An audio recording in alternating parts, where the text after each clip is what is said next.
What's a ham radio? The Cadillac of ham radios.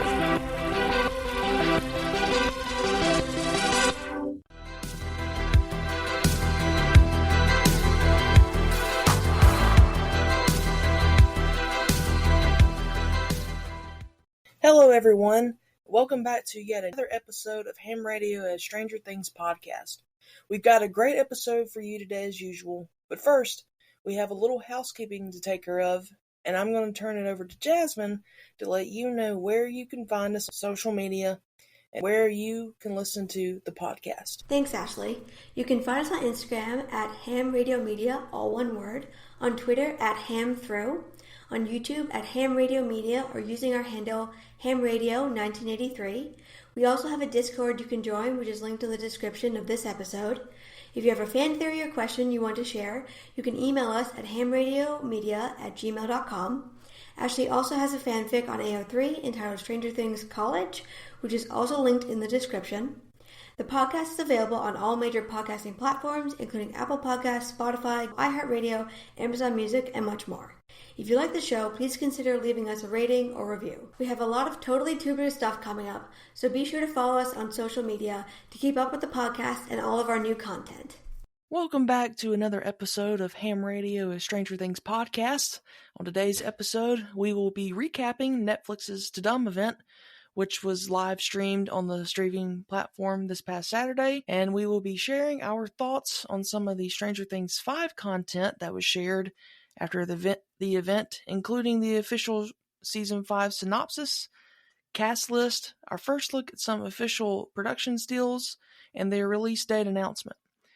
We will be doing a separate episode to talk about the teaser trailer itself. So, for those of you that were not able to watch live, the event was held at the Kia Forum in Los Angeles, California, USA, and was hosted by Sophia Carson of Purple Hearts and the Life List fame. The event lasted about 2 hours. To be honest, as someone who watched the whole thing live, the first hour was rather cringy, but the last hour was pretty good. The first hour included a sneak peek of the new Knives Out movie, Wake Up Dead Man, with the cast and director on stage. They did this weird bit with t-shirt cannons where they'd bring out each cast member and be like, well, so-and-so couldn't be here. And then someone would go, and that's when you're wrong, dun dun dun, would play, and then like somebody else would show up with another t-shirt cannon. Personally, I liked the first Knives Out, the one that came out in theaters.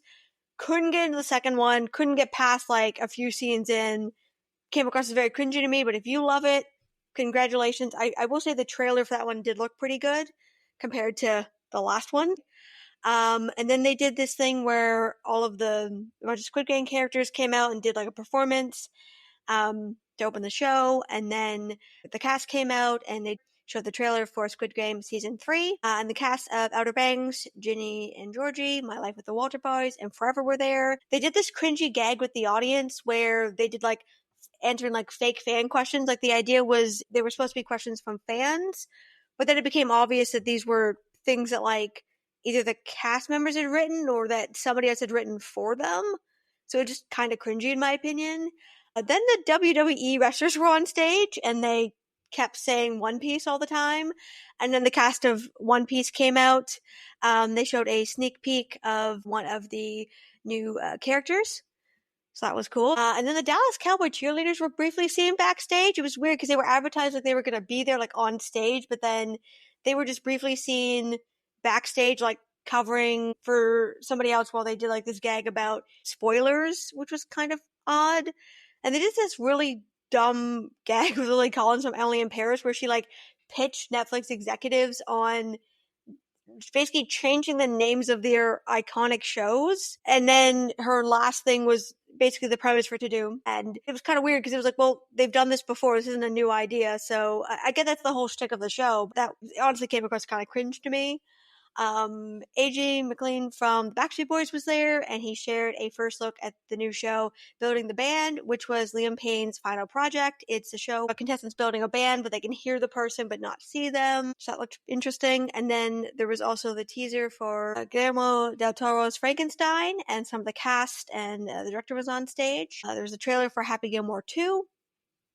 And then following that, Caleb, Finn, and Noah came out and shared some behind-the-scenes footage from seasons 1 through 4 of Stranger Things. And the setup was they all come out and they sit in front of this, on a couch in front of this little TV, and they put in these tapes to show the behind the scenes footage and everyone's like favorite behind the scenes moment. And then Millie and Gayton sent in video messages, as Millie is currently filming Noah Holmes 3 in London, so she wasn't able to be there. It's not clear why Gayton wasn't there. Maybe he can't talk about his project yet for whatever reason. And then the last thing was Noah got up to leave saying he was getting emotional, and then there was like, I've got one more tape, and they shared the Stranger Things 5 date announcement teaser trailer. It is a bit weird that the other cast members weren't on stage, because Cara Bono, who plays Karen Wheeler, posted like footage like from the audience, and apparently Nell Fisher was in LA doing quote work stuff, so it's kind of odd. It seems like the bunch of the rest of the cast was given like tickets like to attend but not to be on stage, which was kind of weird because based on the other shows they had the main cast plus the director, whereas this was the only one I caught anyway that only had 3 members of the cast, and since 2 others weren't able to make it, I thought that was a little bit weird. I get it was a bit they were doing, but I did think that was a little strange. And they emphasized the party a lot when they were talking on stage, so I think that's going to be in season 5. Like they phrase it as, well, there's 2 members of our party that couldn't be here, that kind of a thing. So I don't know if maybe there was something else planned that wasn't possible because Millie and Gayton couldn't be there. But yeah, I thought it was a little bit odd. And then after the teaser trailer, the cast of Wednesday took the stage and shared a video showing the first 5 minutes of the new season, which honestly looks really good. Then Lady Gaga took the stage and performed a medley of her songs Zombie Boy, Bloody Mary, and Abracadabra. They opened these gates and she came out of a coffin and did this whole Wednesday-themed set. It was announced that she will be guest starring in part 2 of season 2 of Wednesday, and following the event, it was announced that she will be playing the mysterious, enigmatic Rosalind Rotwood, a legendary Nevermore teacher who crosses paths with Wednesday. That's the recap. Thank you, Jasmine, for that lovely recap. I had quite a few internet connectivity issues for like almost the first hour of TUDUM, so I didn't really get to see a lot of that stuff. I don't know if it was because there were so many people getting on the app, or if it was just a combination of that and, my internet is terrible. I mean, Netflix is one thing especially on my TV, that I've always had like internet issues with, like connectivity issues with.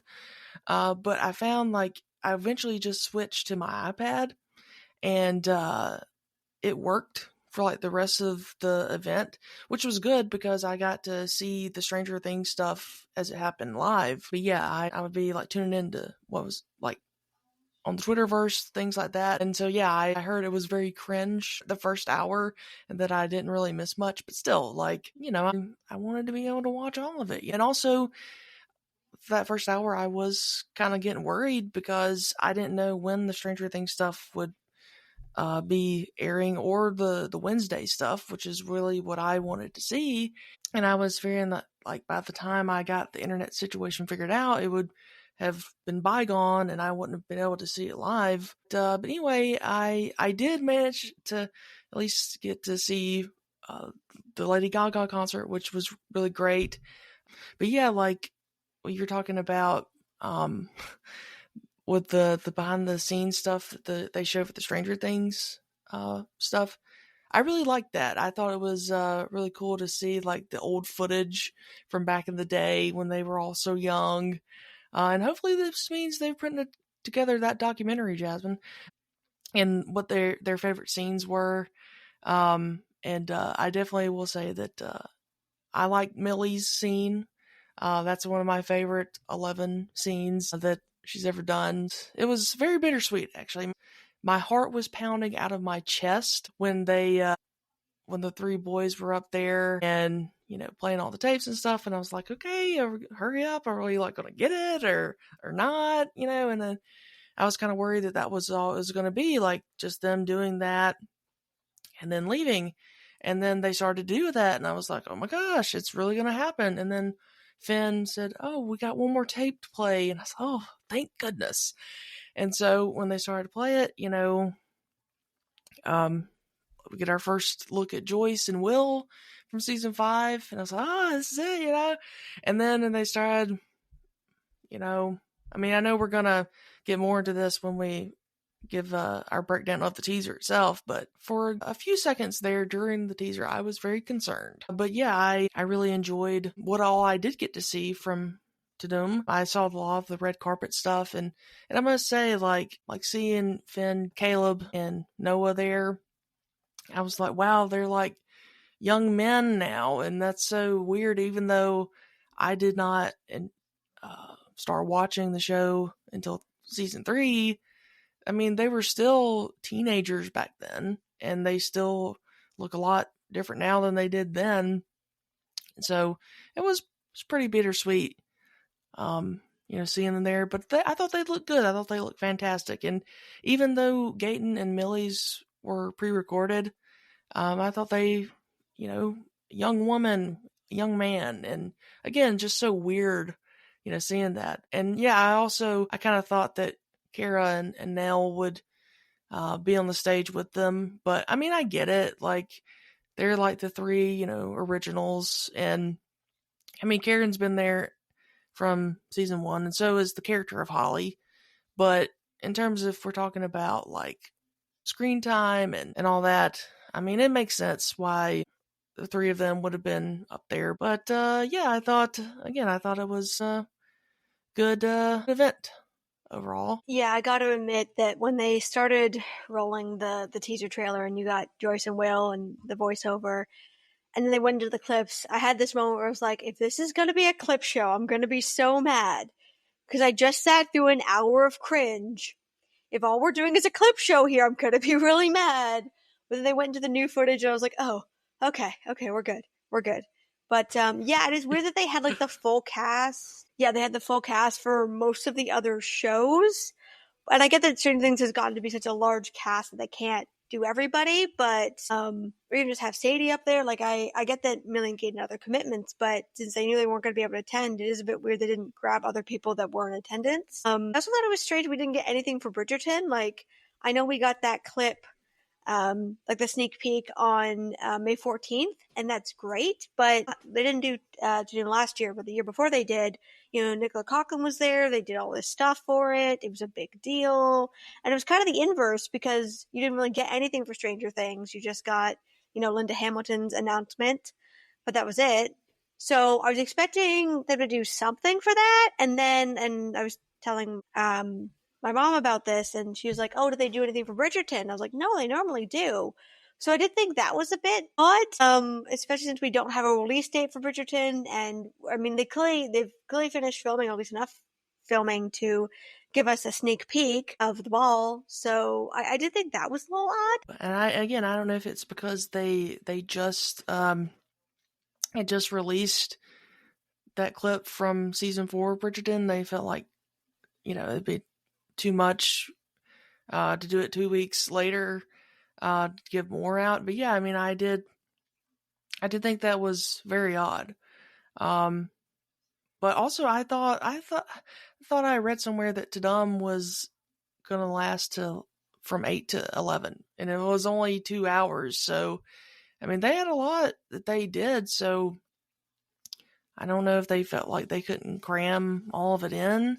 I don't know, but yeah, like you definitely not the only one that I've heard say that they were like, if this is just a clip show, I'm gonna be so mad. Like, I've heard that. I've been watching a lot of reviews of the teaser on YouTube today, and a lot of them have said that.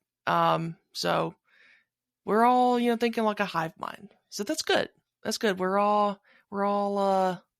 got our heads in the right place. Yeah, I was surprised at how soon Stranger Things actually came on, because I was expecting more like 9:30, but the stuff came on around 9, and it was shorter than I thought it would be, because, this is something else, if you watch it live, you know that like every other person who got up there was mentioning Stranger Things, even though it had nothing to do with what they were talking about, to keep people watching so they would tune in for that, which got kind of annoying. And then it got to be One Piece, and they kept saying it. It's like, can you just show us something and stop saying it every 2 seconds? I get that that's the big pull, but that did get a bit annoying. It was a little bit odd. So they were asking actors and people from other shows that like had nothing to do with it. So that was a little weird. But I am glad that like 2 hours was reasonable, I think. And they knew that Stranger Things and Wednesday would be the big draws. So they spent like the first hour promoting other things to keep people watching. And then they delivered on that. So yeah, I mean, you could definitely tell they were working out the kinks. There's some stuff that was announced after the fact, I think was supposed to be announced during, and some of the articles have conflicting information. So you can definitely tell that, I mean, this is the first time they've live streamed it on Netflix, and they've added new capabilities in the last year to live stream events, and you can really tell they're still working out the kinks and the bugs. But all things considered, I think it went well. I think obviously the next time they do it, it'll be much better because now they've had a trial run, and sometimes you just don't know things until you try them out. But yeah, overall, I enjoyed the second half of it. Yeah, and it's like, can you imagine being a cast member of one of those other shows and like you're at this event and you've been told like you have to like include like the biggest show on this platform like in every joke that you say because we got to promote that while you're up there trying to promote your show. I mean, could you imagine like having to do that? And like that doesn't say you're irrelevant at all. Yeah, there's definitely a hierarchy there, and that was on in full display during the event for sure. But you know what, to me, like, again, like I enjoyed what I got to see from TUDUM and all the Stranger Things stuff was great. But like, whenever you just stop and think about, this is the last time we'll ever see like our first look at new content from a new season of Stranger Things. And it will be the last TUDUM event where like the Stranger Things show, as it were, will have, be releasing anything or doing anything on it. I mean, it's so harrowing when you step back and you reflect on that. And it's kind of sad. Yeah, well, as they say, I mean, all good things must come to an end. So yeah, but it is kind of a bittersweet in a way. Managed to like see the Happy Gilmore stuff, and when it like they were first like introducing all that to the stage, like I thought it was going to be a real documentary about a real golfer, and I was like trying to figure out like who are they talking about, like because they were showing like pictures of real golfers and stuff, and I mean it's been a long time since I've seen the Happy Gilmore movie, and then it came out the Happy Gilmore 2, which I totally forgot that was even happening. But I thought that skit was really good. It was really funny. Yeah, that one was pretty good. All right, so one of the things that we did get after the TUDUM event was over was Netflix released the official synopsis for season 5. And according to their website, the synopsis is his whereabouts and plans unknown. Complicating their mission, the government has placed the town under military quarantine and intensified its hunt for Eleven, forcing her back into hiding. As the anniversary of Will's disappearance approaches, so does a heavy, familiar dread. The final battle is looming, and with it, a darkness more powerful and more deadly than anything they've faced before. To end this nightmare, they'll need everyone, the full party, standing together one time. So when I first saw this being circulated, I legit thought it was like fan made or something created by AI, but nope, it's the official synopsis. And I guess maybe I thought that because I wasn't expecting them to also release that right after TUDUM. But like my assumption is right now is that this is the synopsis for volume 1 and maybe volume 2. I guess it depends on like how they're going to split up the volumes. But I'm confident that they will release another synopsis for the series finale before it drops. I mean, they did that for season 4. They released a synopsis. What we would later learn was for volume 1, and then right before volume 2 came out, they released one for that one. So I assume they're going to do the same thing here as well. But I felt like it was a decent synopsis. I mean, it gives just enough to confirm what's at stake in the final season without giving anything away. But a lot of this is what we've kind of already heard about or suspected, given how season 4 ended, or like just from things we've kind of been seeing with behind the scenes. But the main thing that stands out to me in the synopsis is the line, as the anniversary of Will's disappearance approaches. So I wonder if, like, the main action of the season, I mean, we know it's going to take place in the fall of 87, but I wonder if the specific dates of the setting will be, like, taking place during the week of or leading up to November 6th. Because if that's the case, like, nothing would excite me more than for the final battle to take place on November 6th. Literally bringing everything full circle. Jasmin, what are your thoughts on that? Yeah, I mean, it's not surprising to me that that's a really important part. I know we'd speculated that for the release dates for season 5, it would be October, November, and that, maybe the second part would release on November 6th. I am a bit surprised that they're doing November, December, because as people have commented, it seems more of like a Halloween thing, not a Christmas thing. Although I don't know if they're trying to do something about the Christmas lights in season 1. I don't know. But yeah, I could see it culminating there. Although it's surprising that if that's the case, they wouldn't pick that as the release date, like they did with previous seasons. Like season 3 came out on July 4th, and season 1, 2 followed a set schedule. So that was my thought, that, and season 4 was supposed to come out on March 22nd, what was supposed to be spring break. So, and it got delayed. So that's what I thought they were doing. I don't know if the dates we did get in November, December are somehow significant. I would think so, because that was the plan for 3 and 4. So I'm not sure what significance they hold, but like you said, I mean, this gives us an overview, but it's in line with what we were thinking and, what we saw in the teaser. So it's in line with all those things, and I think you're right that they are probably going to release a second one either for volume 2 or for the finale, or both. And I do think it's interesting that they say they'll need everyone, the full party, standing together one last time. Like I said, when this stuff premiered at TUDUM, they really emphasized the party, and that being, like, it sounds like the original party, plus L. So clearly all of them working together is going to be a really core part of season 5. Which I am so excited about. And again, it's very interesting because, like, season 1, like, Will was in the Upside Down, like, the entire time. And so it almost felt like he wasn't even a part of the party, even though, like, he was. But I guess because we didn't see him, like, physically interacting with them. And then season 2 as well, like, because he was possessed and for a bulk of the season. So yeah, it's definitely going to be very fun to watch him actually be with them in the season. I mean, I'm not sure what's really going to happen with Will this season, but yeah, I mean, I definitely think it's going to be very fun watching him actually work with them as, like, a nice, parallel to, like, with season 1. I must admit, like, I wasn't really too sure about how I would feel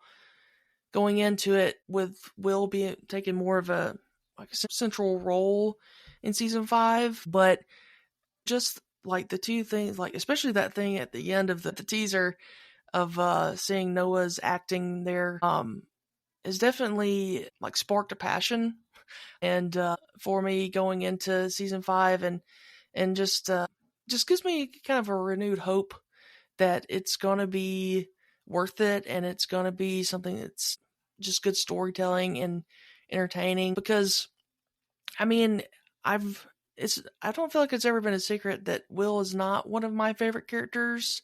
I don't hate him, but he's not definitely not in my top 5. But I've always found what happened to him very interesting, and it's that and the Upside Down are two of the biggest mysteries in the show that they have yet to really explain, and I'm glad that we've gotten confirmation that those two things will be addressed and explained in season 5. So yeah, I'm very excited to see Will, his journey this season, but also just have the original party back together is something I'm very much looking forward to. Yeah, me too. I'm really excited for Will's storyline this season. When season 4 came out and the Duffer Brothers were interviewed, one of the things they said was that Will was going to be a huge part of season 5. They were really going to focus on his story. And I felt so validated because there were so many people out there online saying, well, they said it, but they're not going to do it. And I never really understood that, because there were a lot of people for a lot of plots,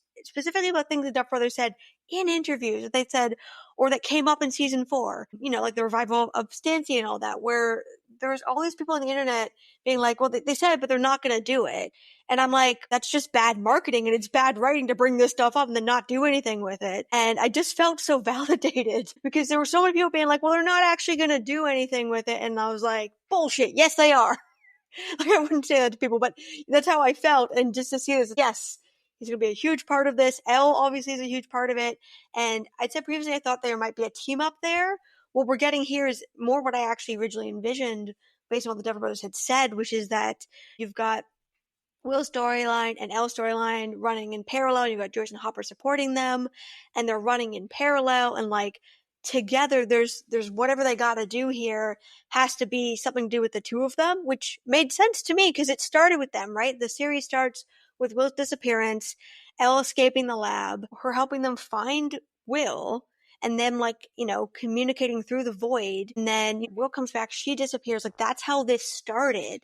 So to me, it's got to come back to those two characters, and there's got to be something that they're doing. Obviously, the stories run in parallel, and there's got to be something they come together and do in order to defeat Vecna. I mean, to me, that just has to be part of it. They keep saying they're bringing it full circle. That has to be it. So I'm really excited for his storyline, and he's, when he's, screaming in the teaser there, Ashley, you and I talked about this after, we called each other after we watched it live, and just saying, he's giving, I love what you said, he's really giving the performance of his life here. Like, you can tell they're giving it their all. The actors are really throwing themselves into it. I think this is the first time where everyone's able to bring their full selves, their full authentic selves to set. And I think that does really impact the acting and make for a better performance. And like you said, in the first season, Will had been abducted. The second season, he got possessed. And the third season, he was really sidelined. And then he was part of the action in season 4, but again, the plot he was in wasn't the strongest for him and Mike. So I'm really excited to see, him have a strong, prominent storyline where it looks like, the acting is really good, and we see Mike is stepping back into a bigger role again. And, I'm just really excited to see all that play out, and the acting looks, so far with the clips we've gotten, looks fantastic. And I'm really excited because, Will is one of my favorite characters. I really enjoy him as a character and his journey. And yeah, I'm really excited about that. Yeah, and I don't want to talk too much about this right now because I want to save a lot of my thoughts on this for when we talk about the teaser trailer, when we break that down. But I'll say, Jasmin, to kind of piggyback off your point about Will and Elle, is I believe that those two and the night of November 6th are definitely a connecting thread, and that's all I'm going to say about that right now. Yeah, we'll definitely get into it more when we break down the teaser trailer in full. Yeah, I agree. I think that night and what happened, especially since in season 4 we see that the Upside Down is frozen on that day, is very important. And I kind of see them as being two pieces of a whole, or one's the lock and one's the key. Kind of, there's a reason that Vecna has kept them alive. We see in season 4, he tells Eleven he wants her to watch and he's going to kill our friends. And we know that he allowed Joyce and Hopper to go all the way down there and bring him back. Whereas that hasn't happened for any other character. I mean, the guys in the lab never got past they got a few steps in and that was like, whoosh, they were gone. So to me, now that we know that Vecna was behind it the whole time, that's his domain, he's in control of everything that goes on down there. To me, they have been kept alive for a specific reason. I don't know what that is.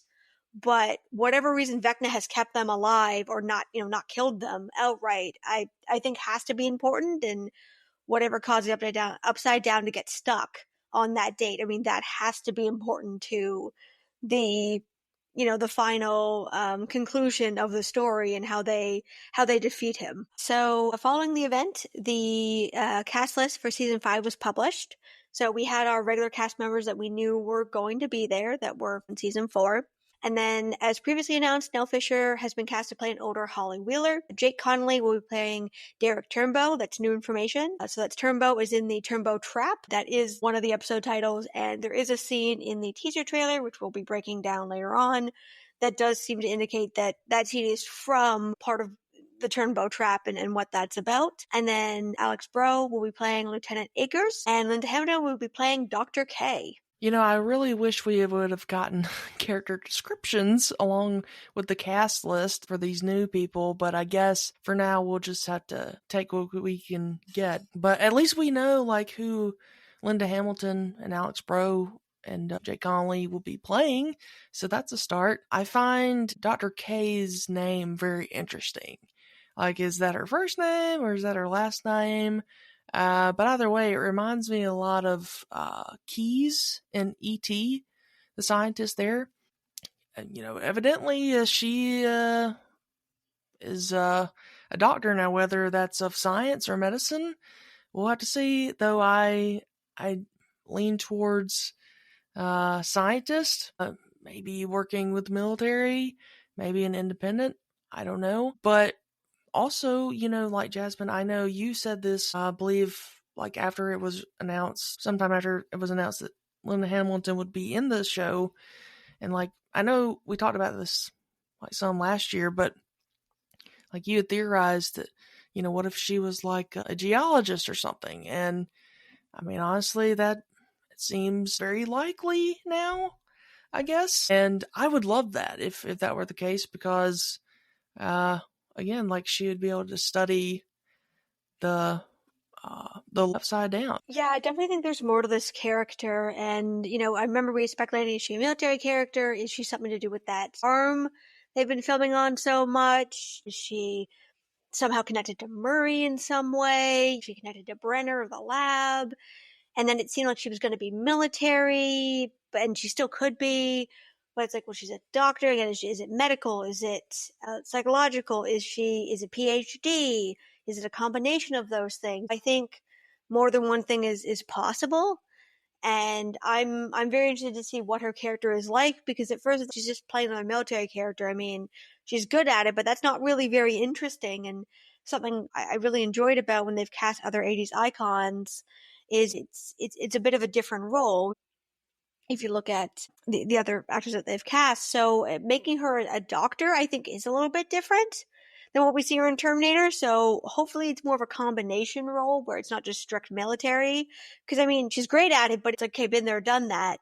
So hopefully it's more of a combination role, and it sounds like it's going to be more interesting than that. So I'm personally excited for that part of the story to be revealed. Yeah, so am I. And this also could totally just be a placeholder name like they did with Peter Ballard. Remember him from the 2019 new characters reveal? And then later, after like season 4 come out, the Stranger Writers account on Twitter came out and said like, yeah, that was a fake name. So it could totally be that. And her name could be something else entirely. I mean, I would hope that wouldn't be the case, but I mean, it certainly is possible. Oh, I hadn't thought about that. Like, I remember that happening, but I hadn't thought. You're right. They could be something totally different. Or, I mean, I guess not totally different, because what they did for Jamie, it was related. He was an orderly, but there was obviously so much more to it than that, and that wasn't his real name. So I feel like her being a doctor has to be a part of it somehow, because there was like a kernel of truth. I mean, I think the way they phrased it was, he's an orderly, will he find the strength to stand up to the horrors he sees every day? And it made it kind of sound like he was orderly in like a mental hospital type situation. And then I know he does stand up, but it's there's a lot more to it than that. He's not the innocent guy he's made out to be, which is of course all part of the plot. So I don't know if maybe we're going to get a description, but I mean, that could also be fake. I mean, I guess there's got to be a kernel of truth in there somewhere. So I think maybe her being a doctor is real, but there could be a lot more to it, or, that's a very good point. They'd want to keep that under wraps. So even if we do get a description of her character, there'll be a kernel of truth in there, but it could turn out a bunch of it could be not real or not the full story, definitely. Yeah, no, he was the horror. He didn't just stand up to it. He was the horror. I mean, I feel like that's a very good way to describe Henry/Vecna. He was the horror. He is the horror. Not an innocent bystander here. He is the horror. So on the Sunday following the TUDUM event, the Stranger Things Instagram account posted 8 production stills of the new season, and all but one of them is from the new footage that was shown in the season 5 teaser that was released at TUDUM. So from the carousel, still number 1, Eleven and Hopper and what appears to be some sort of lab. I've also heard like a military base. But anyway, this image is actually not from the teaser. So like you and I we were kind of talking off mic that maybe they released this because, you know, the only like actual footage that we got of Eleven and Hopper in season 5, you can't really tell like if Hopper's even in that, and so maybe they just felt like this was a better image. But in the still, an Elle's nose appears to be bleeding, indicating that she has either just used her powers or is in the process of using them and is staring straight ahead as though she's looking at something or someone, and Hopper is behind her with a gun aiming in the same direction, so clearly they're in defense mode here. I would suspect that this image of this scene is connected directly to what happens in the scene that was shown, the clip of the scene that was shown in the teaser, because it looks like they're in the same place. So that would be my guess. And if I had to really guess, and this is just based on what we saw in the behind the scenes teaser that was released last year, that this is when like we saw like that Alex Bros character, Lieutenant Akers, seemed to be like coming to what looks like a similar place. And so I would suspect that that's who like he's trying to enter into where they are. That would just be my guess. But what say you? Yeah, I definitely think that's likely, and I'd love it if this was something like, you know, he's trying to get in and they kind of meet in the middle. You can see him aiming a gun and it's got a scope on it and he's trying to infiltrate wherever this is. If they've clearly tried or attacked whatever this thing is and meet in the middle, realize they're facing a common enemy here, I'm hoping that we know the military is putting the town under lockdown and they're searching for Al. I'm hoping that for these two characters, for Dr. K and Lieutenant Akers, I hope eventually there is kind of like a meet in the middle moment, because something you and I both really disliked about the military plot in season 4 was that we were supposed to buy that these guys were like taught military brass, and yet they were dumb as rocks. And we got a whole season of our heroes having to run away from these guys and avoid them because they were just so convinced that she was the villain and they're just being real stupid. So I'm hoping there's, you know, a kind of a meet in the middle moment here, because we've been there, done that. And as you pointed out to me, the Duff brothers make a point of not doing the same plot twice unless it's a continuation of something they've already been doing. So I would think they wouldn't do that again. Also, it wasn't particularly well received as a storyline. So I'm hopeful that, you know, the military plot this season it's running in parallel to what our heroes are doing, because I'd be fine with that. As long as we don't get more of the military interfering all the time and just being stupid. So I'm hoping that whatever they're facing here, they can meet in the middle and realize that they're, you know, Elle's not the villain. They are on the same side. So if it is part of that same scene, I'm hoping it's something like that. Some other things I like about this photo, it's cool to see Hopper's new look here.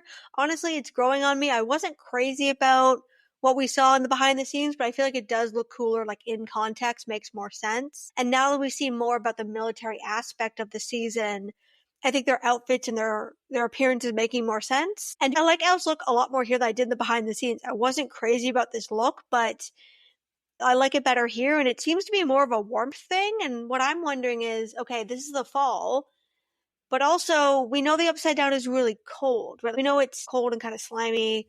I guess we don't know what the temperature is, but we know it's like slimy down there and it's not pleasant. And since we know it's been taking over Hawkins, like we see that at the end of season 4, I'm kind of wondering if maybe that explains some of the outfit choices that we've seen them in, because maybe they're just cold. Like it's fall plus the upside down.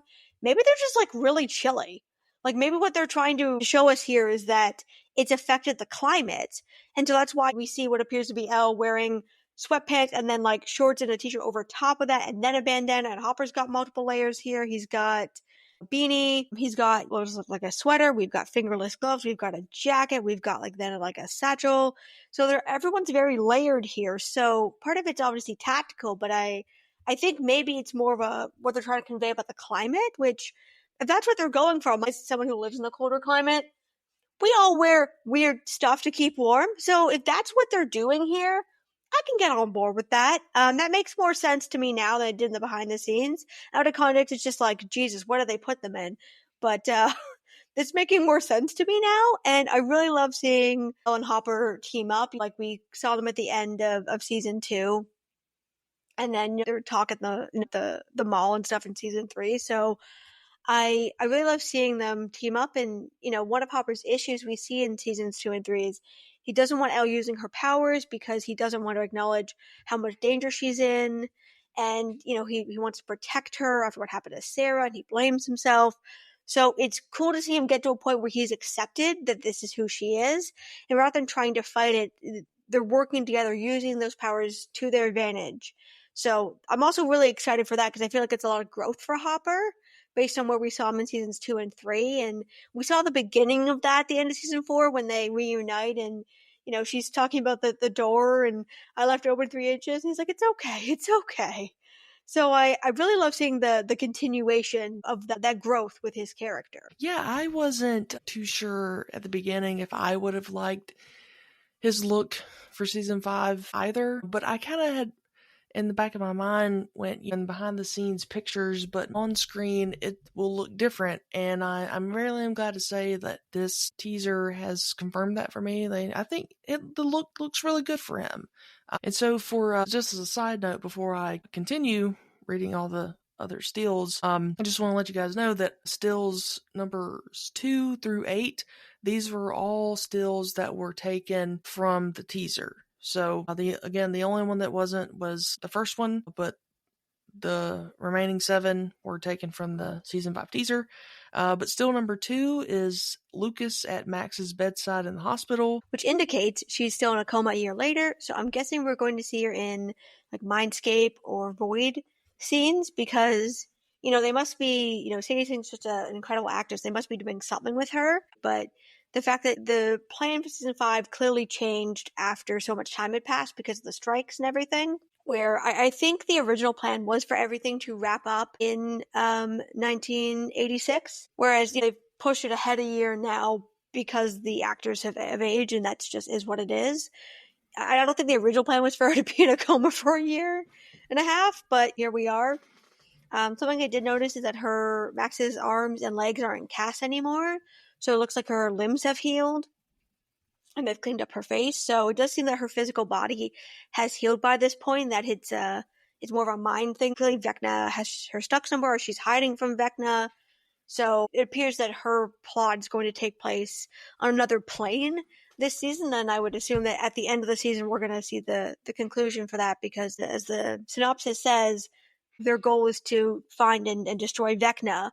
So once they've done that at the end of the season, I presume she's going to wake up, and then that's going to be a part of that. But I'm happy to see at least her body is healed by this point.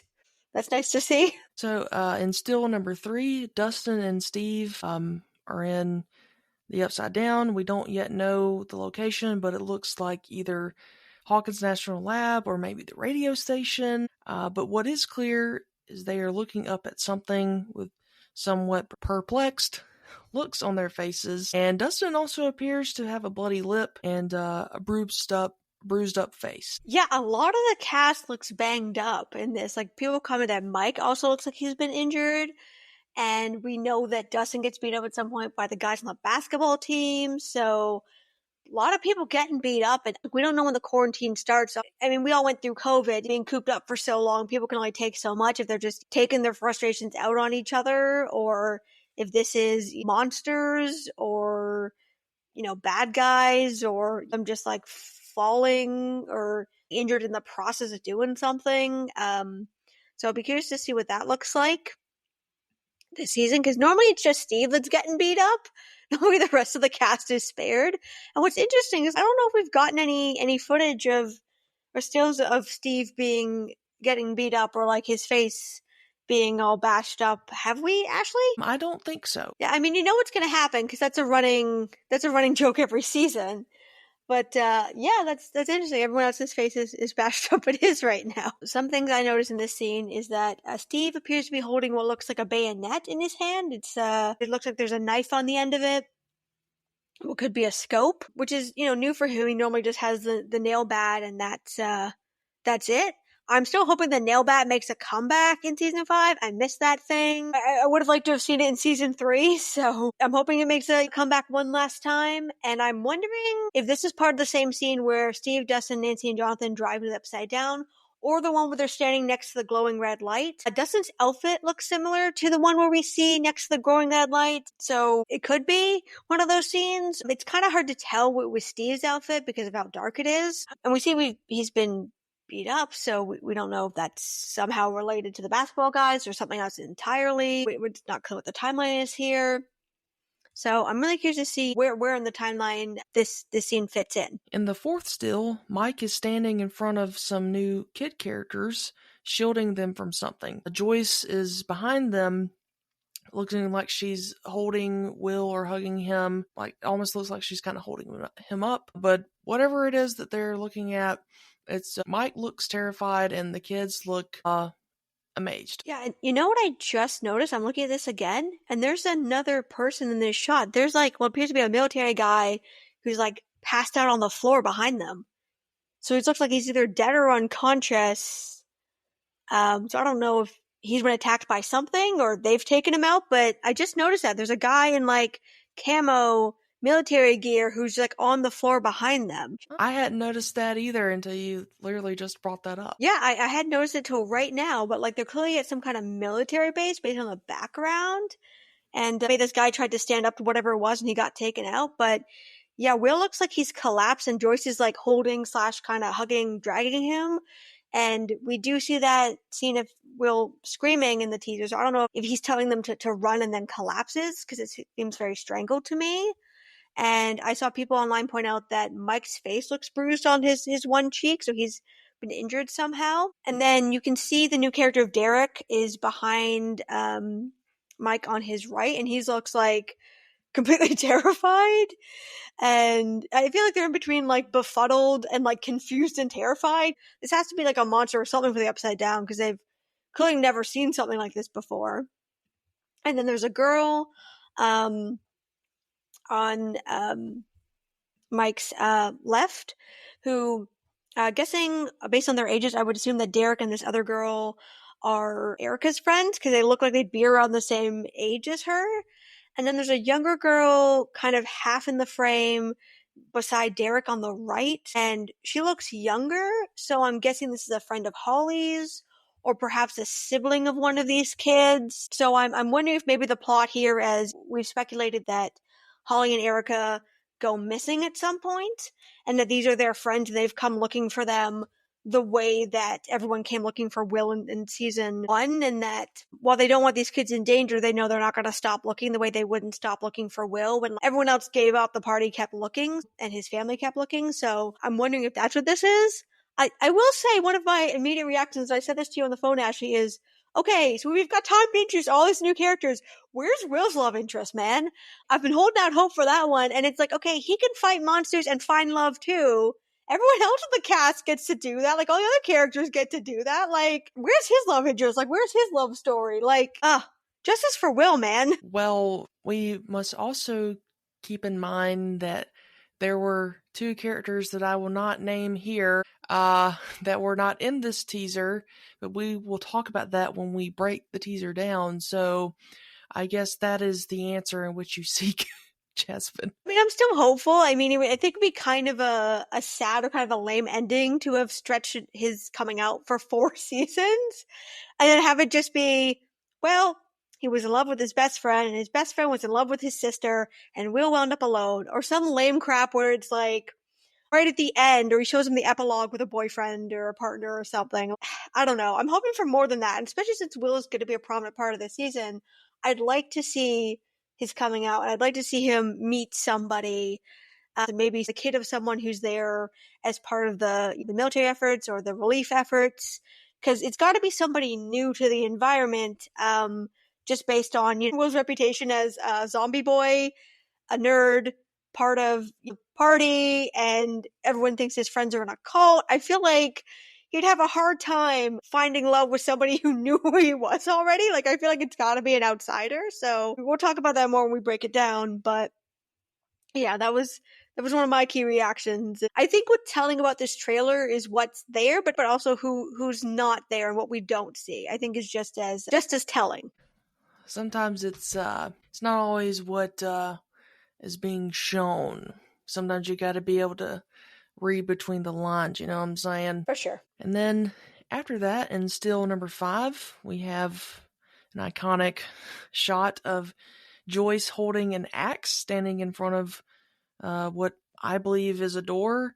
In the distance, she is flanked by Robin, Will, and what looks to be Erica, and they all look like they're inside of the barn that we've seen a lot in the behind the scenes. Then the new character Derek is kind of standing above Will and maybe Erica in like the loft. I don't know why he's standing there, but still a cool shot. Yeah, I really love this shot. I love that they're coming back to, Joyce and her trusty axe, and the corduroy jacket from season 1 has returned. We saw it earlier in footage, but love this for Joyce. Something I loved about her character was like her plot in season 1 and her, that iconic shot of her with the axe in the living room, her fighting for her son, and she's like, I don't care if this whole town thinks I'm crazy, I'm getting my son back. And she clearly has brought this kind of determination to whatever they're doing here.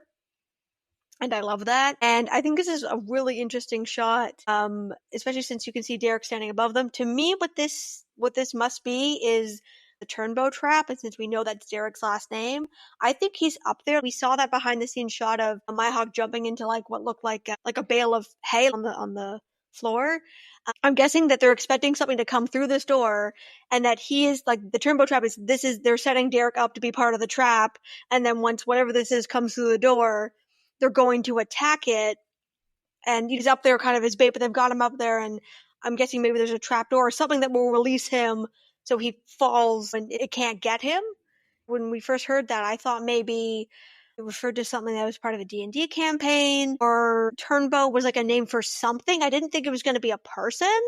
So I'm interested to see if this is Vecna or whoever, whatever's after this character that we're only meeting for the first time this season. That seems kind of important for somebody we've never heard of and never seen before. So I'm really curious as to, how that occurs and how a character we've just met could be that important that they're setting up some kind of a trap, if that's what this is. And then still number 6, we have a close-up image of Will standing in an unknown location. He appears to be in great distress, and his right cheek appears to be kind of puffy, like he's been beat up. Or maybe that's just the way like Noah's face is, like the way he's like moving his face there. But I noticed when I was putting together these notes, I noticed that if you zoom in closely to his eyes, you can make out what looks to be like black veins in the corneas of his eyes. Yeah, I noticed that too, and you can see that when you zoom in. So it's possible he was injured, or this is him like he's straining a lot, like this clip from the teaser. Presumably this is from the part where he's screaming at them to run, and it's very like a strangled yell, like obviously something is happening to him. It's not like this is not him, a normal yell for him. This is something has happened, so something's like preventing him, and he's freaking out trying to get everyone else out of danger. And this could also be part of the scene from earlier where he's collapsed and Joyce is holding him. So I'm like, love the acting so far. Love the visuals we're getting. Really excited to see what this season is bringing for Will. Absolutely. Then still number 7, again, one of my favorite parts from not only this carousel but the teaser. We have Karen and Holly, and Karen also looks very distressed and is holding or hugging an even more distressed Holly in what appears to be a location inside the Wheeler home. Yeah, I also find this one super intriguing. I went back and looked at the behind the scenes teaser we got, and Holly appears to be wearing the same outfit we saw her in, and that's the one where she's in her bedroom. She gets up from the floor and sees the lights are flickering and, goes downstairs to the kitchen, and we see her looking scared in the kitchen. Now, in the kitchen shot, she looks drenched, like she's just had a shower, whereas in this one, their hair does not appear to be wet, but she is wearing the same, so this does all appear to be part of the same sequence.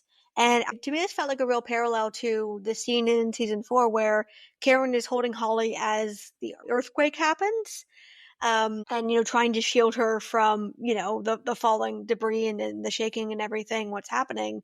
And I think this scene appears to be very similar where, she's trying to protect her from whatever is coming at them. And it's not like this is exactly really new. I mean, throughout the seasons of the show, like most of what we see with Karen and Holly is Karen holding Holly like a lot like this. So it's just so interesting to see this. Obviously now this does not appear to be a happy moment like the other times. But yeah, I'm definitely interested in seeing these two this season. And then the last still that we got is also one of my favorites. We got a very interesting visual of what I assume to be a new part of the Upside Down we've never seen before. In this image, we see what appears to be 2 people. Speculation is Eleven and Hopper or Eleven and Mike standing in front of a massive upside down vine-covered wall.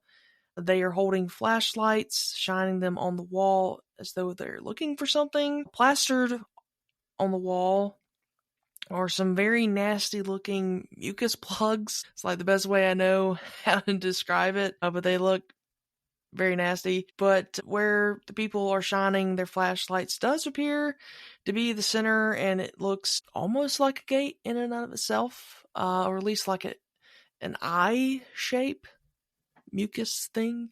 Anyway, it's nasty. It's nasty, man. Yeah, whenever they're shining their light, it appears to be the opening to whatever this wall thing is.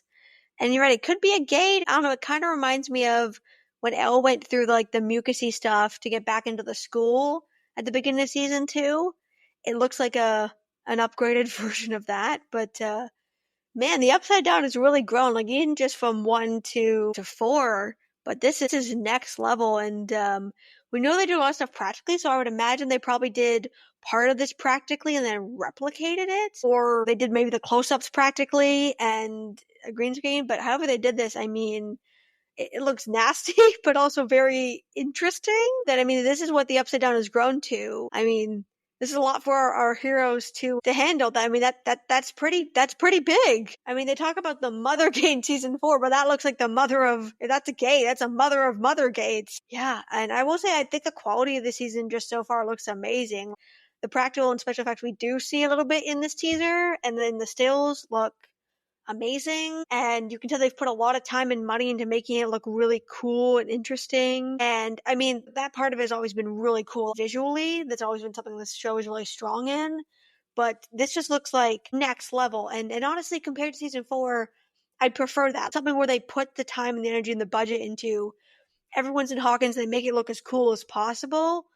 Whereas I feel like in 4, the budget kind of got stretched where they were trying to make every single set they were in, every single place, look cool and authentic and different. While I commend them for trying something new, I think it did feel like they kind of had to stretch things. So this is cool to see, okay, where we're just really concentrating in this one area to make it look as cool as possible. Yeah, for sure. I just love how crisp this footage was. And it's really weird because I've been started rewatching the show recently, and now it's like it's going to be hard for me to be able to look at even season 4, but certainly the first 3 seasons the same again, just based on like these clips from this teaser. Yeah, the quality looks really high, and everything looks very high res, and this is just the preliminary stuff, so I'm sure the visuals for the final version are going to be stunning and also kind of gross. That's the vibe I'm getting, like stunning but gross probably at times, based on what we're seeing here. So as part of the teaser,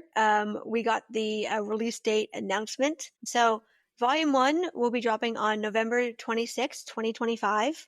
Volume 2 will be dropping on December 25th, that's Christmas of 2025, and the finale will premiere on December 31st, 2025, and the episodes will be premiering at 5 p.m. PST time.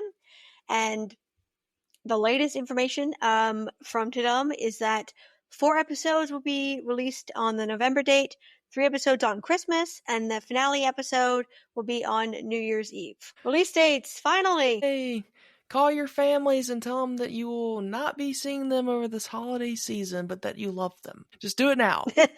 Just do it now. And don't wait. And I know you and I were talking because Canadian American Thanksgiving is different, but we were talking earlier about how all 3 of these dates fall on like American Thanksgiving, Christmas, and New Year's. It's kind of weird. I know people watch with their families, but think about my own family, and it's Canadian, like the November date doesn't affect us. But so now I gotta take time out of Christmas with my family to watch this. For anyone whose families don't watch, it is kind of weird, and people have said we were expecting October, November, not November, December. It's not really a Christmas thing, it's more of a Halloween thing, and with the Wednesday being August, September, I'm kind of starting to wonder, are they dropping something else in October that they want to reserve the date for? Because this stuff is very kind of Halloween themed, and it's weird they're not dropping anything in October, and it's not really a Christmas or New Year's or, I mean, it doesn't bring to my mind Thanksgiving either. So, I mean, unless they're trying to do something with the Christmas lights. But, I mean, if they're maybe bringing it back to that, or I don't know, they're just trying to increase numbers because they think people will watch with their families. I don't know. Actually, what are your thoughts on that? I mean, honestly, I think it's because they want, and by they I mean the Duffers, want enough time to properly edit and do the special effects for it, and maybe not run into the same issues that they had with season 4. That's the best, my best guess. To me, that's what kind of makes the most sense at this point, and also because part 2 of Wednesday comes out in September, and maybe Netflix wants to have a good buffer in between the two. But yeah, I honestly believe it's really to do with giving them enough time in post-production. I think, was the case with Volume 2 and the finale. I think the same thing, because, I mean, the Duffers they said, like, earlier this year that they filmed like 8 blockbuster movies, and I believe it. So, I mean, I feel like we have a lot, and so yeah, I feel like that. And also, maybe Netflix just literally wanted to end the year with a bang, and why not have the final season of your most popular show drop at the literally the end of the year. And plus, I feel like maybe Netflix knows, like, people will make time to watch Stranger Things, and I think they know that, and so I don't think they have any fears of the repercussions, because they know that people are going to watch it. I think too, like, I like the times that they included, and so, like, for me, because I don't, like, on Christmas Day, I don't usually go anywhere, and so, I'll spend time with my mom and my grandma earlier that day, and then have the rest of the day to chill, and then I can watch it at 8 p.m. my time. So, I mean, I know not everyone's, that's not the case for everyone, but I think if it were like, if the times were off, like if they were going to release it like they normally do at like 3 a.m., I would be more concerned. But I feel like with the times that they're going to release them, I do think they did take extra steps to accommodate for the holidays. for people. Yeah, that's fair. Although my experience in the past of like something's supposed to be dropping at a certain time, reloading and reloading and reloading, trying to get it to come up has always been annoying. So, because you gotta wait till like the 5:01 kind of a thing. But yeah, I mean, it does come out for us. It would be 8 p.m. So it's coming out in the evening. So I guess the idea is you spend Christmas morning and afternoon with your family, and then in the evening you can tune in. I expect to get a lot of, back and forth phone calls with my friends about like, did you see this? Oh my gosh, did you see it yet? Because we did that for the second half of 4 because we watched volume 1 together. And then my friend was on vacation. And so for volume 2, and so we wound up talking on the phone and doing it that way. At least we'll all be together for the November date and for New Year's. So go out with a bang, I guess. Be an emotional New Year's. RIP to the ratings for all the New Year's programs that go on that night. I was about to say, like, Ryan Seacrest, I love you, man, but I'm sorry. But I think I'm going to have to forego the ball drop this year. And, because the Upside Down is where it's at. I can already hear the jokes now from the Dick Clark New Year's Eve special of, all the other ones being like, for those of you who aren't tuning in to watch Stranger Things tonight. Yeah, exactly. I know. I also feel like attendance might be down too, because normally everyone congregates where they're doing the ball drop in different places around the world. But I feel like a lot of people are going to stay home and watch rather than go out. Yeah, or it might be something that can keep you up until like midnight, and then once it's off, then you can go watch the ball drop, and it's like you have a very emotional moment watching the finale, and then you can go watch the ball drop and watch fireworks. Yay! So it's I feel like a good spectrum there. Emotional moments, a lot of highs and lows. And that's our show. If you like what you heard today, be sure to subscribe and tell your friends. Our theme music is provided by Neon Knights. Thank you for listening to this episode of Ham Radio, a Stranger Things podcast. Please join us next time, same dial, same time. Over and out.